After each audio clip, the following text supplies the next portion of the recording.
नीलांबरी, अगं खरं सांगते, तू जेव्हापासून त्या मुलीबद्दल मला सांगितलंयस ना, माझी उत्सुकता एवढी वाढली ना तिला बघायची. अगं माझ्या अटीत बसणारी मुलगी इतक्या लवकर मिळेल असं मला खरंच वाटलं नव्हतं.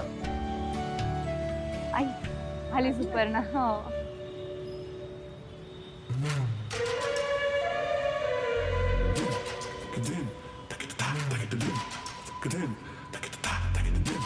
हॅलो काकू, कशा आहात? मी बरी आहे, तू कशी आहेस? मस्त. कुठे आहे ती मुलगी?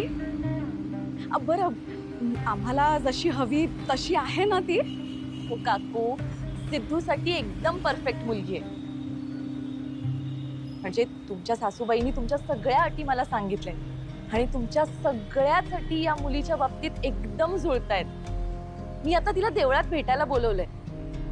हा, आता तिला याबद्दल काही माहिती नाहीये. म्हणजे तुम्ही आधी बघा, मला जर पसंत पडली तर आपण पुढची बोलणी करू. आणि घराणाही तुमच्या स्टँडर्ड्स आहे. म्हणजे शेवटी गुणाजी सरांची मुलगी आहे.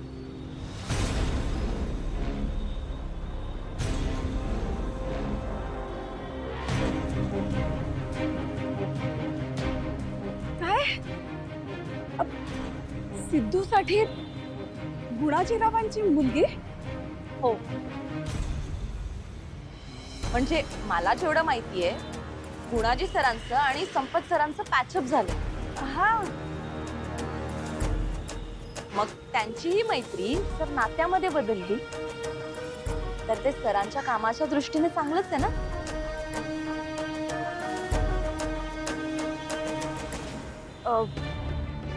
नाही म्हणजे सिद्धूचे पप्पा यासाठी तयार होतील की नाही मला कल्पना नाही. आणि गुणाजीरावांचे काय, ते होतील तयार? आई, तुम्ही उगाच टेन्शन घेताय. हे बघा, गुणाजीरावांचा प्रश्न फार नंतरचा राहिला.